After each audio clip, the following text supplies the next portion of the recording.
మన ప్రభువును రక్షకుడైన యేసుక్రీస్తు వారి అతి శ్రేష్టమైన నామమునకు మహిమ కలుగును గాక. ఆమేన్. రండి, ఈ పూట కొద్ది నిమిషాలు దేవుని వాక్యాన్ని మనం నేర్చుకుందాం. సమూయేలు 2వ గ్రంథము 17వ అధ్యాయము 8వ వచనాన్ని చదువుకుందామండి. ప్రతి వారు బైబిల్ ఉన్నవారు సమూయేలు 2వ గ్రంథము 17వ అధ్యాయం 8వ వచనం.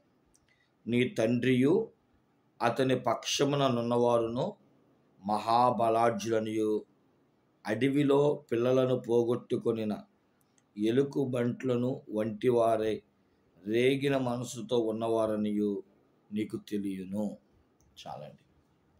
చదవబడిన వాక్యమును మనం పరిశీలించిన వారమైతే ఈ పూట సమూయేలు 2వ గ్రంథములోని 17వ అధ్యాయములోని 8వ వచనములో ఉన్న వాక్యాన్ని మనము మూలవాక్యంగా ధ్యానం చేస్తాం. అబ్షాలోము తన తండ్రి అయిన దావీదు యొక్క రాజ్యాన్ని, తన యొక్క ఉపపత్నులను లాక్కొని దావీదు యొక్క బలహీనతను బట్టి తండ్రి యొక్క రాజ్యాన్నే, తండ్రి యొక్క భార్యలుగా పిలువబడుతున్న ఉపపత్నుల్నే తన వశము చేసుకొని దావీదును అతని పరివారమును బయటికి గెంటివేశాడు. ఈ సమయములో ప్రతిసారి తన పక్షమున అనగా దావీదు గారి పక్షమున ఉన్న మంత్రివర్యులైన అహితోఫేలు, ఈ అహితోఫేలు యొక్క సహాయ సహకారం అబ్షాలోముకు అందింది. అంటే ఒక మాట చెప్పాలంటే, దావీదు గారి రాజుగా ఉన్నప్పుడు మంత్రివర్యగా ఉన్న అహితోఫేలు గుంటనక్క స్వభావం కలిగిన వాడు, జుత్తులు మారి, కానీ సలహాలు కూడా అలాంటివే ఇచ్చేవాడు. అలాంటి వాడు దావీదు పక్షమున కష్టకాలంలో ఉండాలి, కానీ తన స్వలాభం కోసం కొన్నిసార్లు చాలామంది ఏమంటారంటే, ఈ అహితోఫేలు అన్న ఆయన ఊరియా యొక్క పెదనాన్నగారని చాలామంది తెలియజేశారు చరిత్రకారులు. అది ఎంతవరకు నిజమో నాకు తెలియదు, కానీ అలా అదేదో కడుపులో ఉంది అని చాలామంది అభిప్రాయపడుతూ ఉంటారు. సరే, ఈ అహితోఫేలు అన్నవాడు గుంటనక్క కలిగిన స్వభావం కలిగిన వాడు తన రాజైన దావీదు పక్షం ఉండక మరి యవనస్తుడైన దావీదు యొక్క కుమారుడైన అబ్షాలోము పక్షము నుండి గుంటనక్క సలహాలు ఇస్తూ ఉంటాడు. అందుకనే ఇదే 2 సమూయేలు గ్రంథం 15వ అధ్యాయంలో ఒక పర్యాయము దావీదు కూడా ప్రార్థన చేస్తాడు. అయ్యా, అహితోఫేలు యొక్క ఆలోచనలను మరి నీవు తీసివేయాలి అని. 31వ వచనం చూడండి, 2 సమూయేలు గ్రంథం 15:31. అంతలో ఒకడు వచ్చి అబ్షాలోము చేసిన కుట్రలో అహితోఫేలు చేరి ఉన్నాడని దావీదుకు తెలియజేయగా, దావీదు యెహోవా అహితోఫేలు యొక్క ఆలోచనలను చెడగొట్టి అని ప్రార్థన చేశాను. చూసారా, దావీదుకు తెలిసింది అబ్షాలోము పక్షమున అహితోఫేలు చేరాడని. సరే, అబ్షాలోము సమావేశం పెట్టాడు. ఏం చేద్దాం, నా తండ్రి పలానా అడవిలో ఉన్నాడంట, పలానా చోట ఉన్నాడు అని తెలిసినప్పుడు ఏం చేద్దాం అన్నప్పుడు అహితోఫేలు ఆలోచనిస్తాడు. ఏమన్నానంటే, నీ తండ్రి ప్రస్తుతం బలహీనంగా ఉన్నాడు, ఇదే ఈ రాత్రి మంచి సమయము, మనం అతని మీద దాడి చేద్దామని. అయితే ఎలాగైతే అహితోఫేలు తెలివైన వాడో, దావీదు గారికి రహస్యముగా మరి గౌరవాన్ని రహస్యముగా పనిచేసే హూషయా లేదా హోషే అనే ఒక ఆయన కూడా ఉన్నాడు. ఇతను కూడా దావీదు కష్టకాలంలో ఉన్నప్పుడు దావీదు వెనకాల వస్తాను అంటే దావీదే అంటాడు, లేదు లేదు, నువ్వు నా కుమారుడైన అబ్షాలోము పక్షమున ఉండాలి. అహితోఫేలు ఏమైనా సలహాలు ఇస్తే అతని సలహాలను చెడగొట్టేవాడిగా నువ్వు ఉండాలి తప్ప అతని ఆలోచనలు పనిచేయకుండా చూడాలి అన్నప్పుడు, ఎప్పుడైతే అబ్షాలోము మనం 5వ వచనం కాడిని చదువుకుంటే హోషేని అడుగుతాడు, అయ్యా ఏంటి మరి నీ ఆలోచన ఏంటి? అహితోఫేలు అయితే ఈ రాత్రి దాడి చేద్దాం అన్నాడు, మరి నువ్వు కూడా ఏం సలహా ఇస్తావని అడిగితే, ఈ చెప్పిన సలహానే ఈరోజు మన మూలవాక్యం. ఏమంటున్నాడు తెలుసా? అయ్యా, ఇలా మాట్లాడతారు ఏంటి మీరు? నీ తండ్రి గురించి, నీ తండ్రి వెనకాల ఉన్న 3 బలాఢ్యుల గురించి మర్చిపోయావా అని చెబుతూ, వాళ్ళు ఎలాంటి వారో నీకు తెలుసు కదా. వాళ్ళంట పిల్లలను పోగొట్టుకున్న ఎలుకబంటి యొక్క రేగిన మనసు కలిగిన వారు. అడవిలో పిల్లలను పోగొట్టుకొనిన ఎలుకబంటి వంటి వారై రేగిన మనసుతో ఉన్నవాడనియో నీకు తెలియను. ఈ మనసు మనకు ఉండాలండి. మనం కూడా కొన్నిసార్లు దేవుని విషయంలో మనం పట్టుదల ఎలా ఉండాలో పరిశుద్ధాత్మ దేవుడు ఈరోజు మనతో మాట్లాడుతున్నాడు. ఇలాంటి సాక్ష్యం మనం ఇవ్వగలగాలి. మన గురించి జనులు ఇలాంటి సాక్ష్యం చెప్పుకోగలగాలి. వాళ్ళు ఎలాంటి వారో నీకు తెలుసా? బలాఢ్యులను, బలవంతులను, భక్తిపరులను మన గురించి ఏ సాక్ష్యం వస్తుంది లోకం? మన గురించి సాక్ష్యం ఇవ్వగలుగుతున్నారా?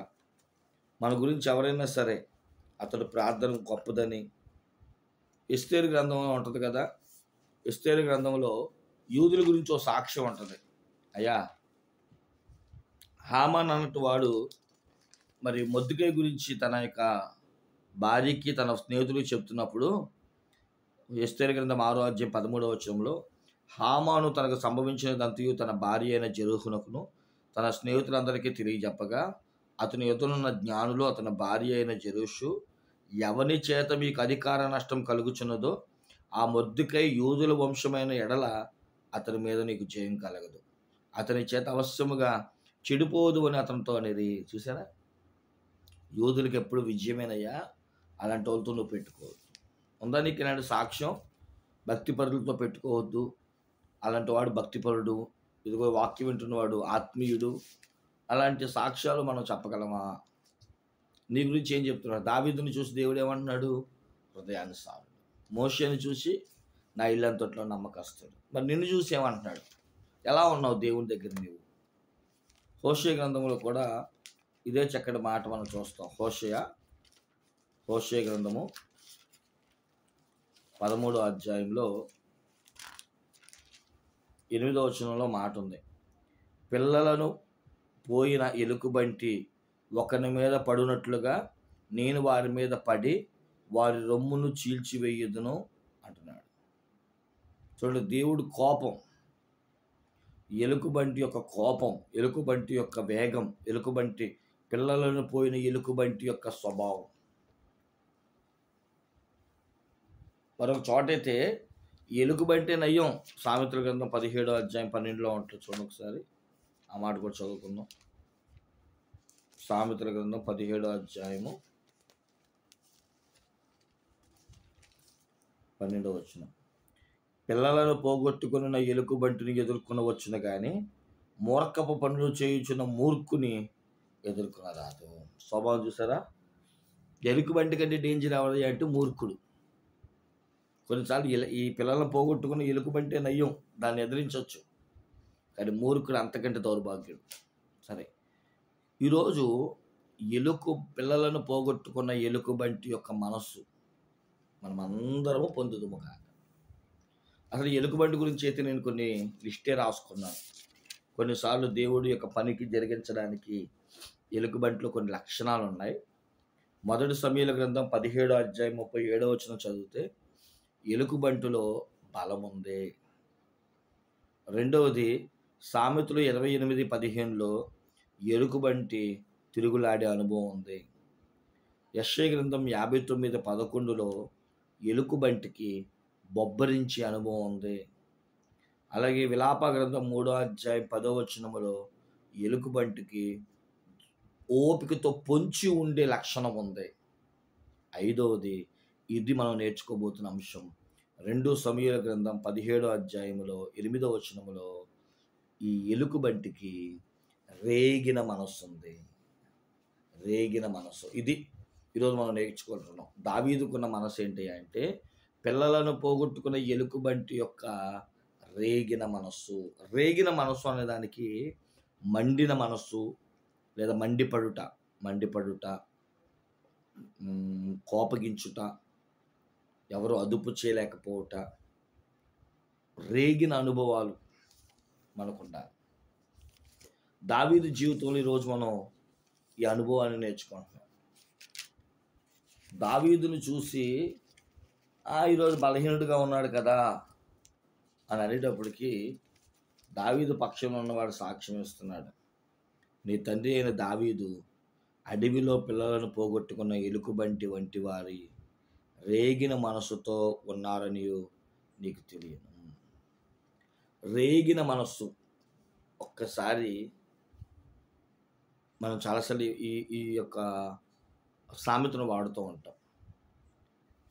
మామూలు సింహానైనా కూడా మనం తట్టుకోవచ్చు, కానీ గాయపడిన సింహాన్ని మనం ఎదుర్కోవడం చాలా కష్టం అని.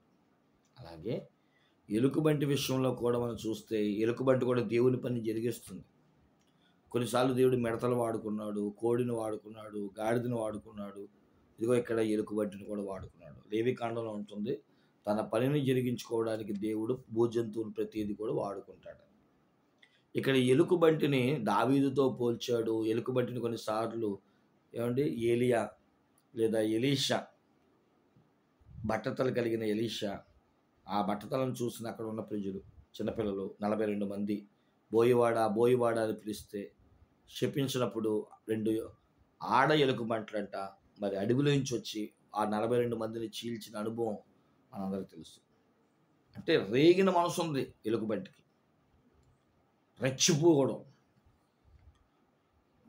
ఎప్పుడైనా సరే దేవుని పక్షమున పని చేయాలి అన్నా, దేవుని సేవ చేయాలన్నా, దేవుని పక్షమున నిలబడాలన్నా మౌనంగా ఉండే అనుభవాలు కాదు, పిల్లలను పోగొట్టుకున్న ఎలుకబంటి యొక్క అనుభవం రావాలి. మనమందరం రేగిన మనస్సు, పౌరుషం కలిగింది, రెచ్చిపోయేది, అదుపు చేయలేనిది, మంట మీద ఉన్నది, ఇలాంటి లక్షణాలు ఆ రేగిన మనసులో ఉన్న తాత్పర్యాలుగా మనం చెప్పుకోవచ్చు.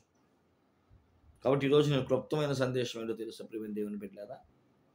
ఎలాగైతే దావీదు గారిని చూసి, అతని పనివారిని చూచి ఒక గొప్ప సాక్ష్యం, ఆ సాక్ష్యం నిజంగా వాళ్ళని కలవరం పెట్టింది. నిజమే, దావీదును మనం తక్కువ అంచనా వేయకూడదు, దావీదుని ఏదో తేలిగ్గా తీసుకోకూడదు. దావీదుకి నిజంగా మనసు ఉంది, దావీదు వెనకాల ఉన్న వాళ్ళకు కూడా అలాంటి మనసు ఉంది. పిల్లలను పోగొట్టుకున్న ఎలుకబంటి యొక్క రేగిన మనసు. దేవుని కోసం మనం ఎలాంటి మనసు ఉంది మనకి? దేవుని కార్యాలు చేయడానికి ఎందుకు రోషం రావట్లేదు నీకు? ఎందుకు దైవ కార్యక్రమాలు ఎందుకు ఈరోజు సన్నగిల్లిపోతున్నాయి? దైవత్వంలో ఉన్న ఆంతర్యాలు ఈరోజు ఎందుకు చల్లారిపోతున్నాయి అంటే మనలో మంట లేదు, మండుచున్న జ్వాలల వారి మనం ఉండట్లేదు, రోషం రావట్లేదు. దేవుని కొరకు ఓ మీటింగ్ పెట్టాలి, ఒక కార్యక్రమం జరిగించాలి, ఒక ఉపవాసకుడికి చేయాలి, ఒక సన్నిధి చేయాలి, ఒక సావాసం చేయాలి, ఏదో ఒక పేరు పెట్టైనా మన సన్నిధిలో కార్యక్రమాలు చేయాలి, దేవుని నామానికి ఘనత తీసుకురావాలి, అనేకులకు సువార్త వినిపించాలి, నశించిపోతున్న ఆత్మల కొరకు ప్రయాసపడాలి, సంఘాలు సహవాసాలు ఎదుగు ఇలాంటి కోటాలు పెట్టించి ఏ భోజనమో లేదంటే మరొకటి పెట్టించి మరి దైవ కార్యక్రమాన్ని జరిగించాలని ఈరోజు ఎందుకు ఉండట్లేదు మనుషులకి? రేగిన అనుభవాలు రావాలి. ఈ అనుభవాల గురించి చెప్తున్నప్పుడు దావీదు ఏమీ చక్కగా హుందాగా లేడండి. దావీదు కష్టాల్లో ఉన్నాడు, దావీదు అరణ్యంలో ఉన్నాడు, ఒంటరివాడిగా మిగిలాడు. ఆయన వెనకాల పరివారం ఉండొచ్చు కాక, కానీ దావీదును అతని సైన్యాన్ని గురించి చెప్తూ రేగిన మనసు కలిగిన అనుభవాలు. ఇటు అనుభవాలు మన జీవితంలో, ఇటు అనుభవాన్ని దేవుడు దావీదుకి ఇచ్చినట్టు, వారి వెనకాల ఉన్న వారికి ఇచ్చినట్లుగా, పరివారానికి ఇచ్చినట్లుగా దేవుడు మనకి ఇచ్చాడు. మరొక దైవజనంలో దేవుని వాక్యాన్ని అందించాలి కనుక నేను ముగించేస్తూ, కాబట్టి ప్రియమైన దేవుని బిడ్డలారా, దావీదుకు ఉన్న గొప్ప సాక్ష్యం, పిల్లలను పోగొట్టుకున్న ఎలుకబంటి యొక్క రేగిన మనసు, మంట, తెగింపు, పట్టు. పరిశుద్ధాత్మ దేవుడు నీ కొరకు నా కొరకు ఇట్టు అనుభవాన్ని అనుగ్రహించినట్లు సిలువను ఆదురైన ప్రభు మనకి కృప అనుగ్రహించును గాక. ఆమేన్. తల వంచండి, ప్రార్థన చేసుకుందాం.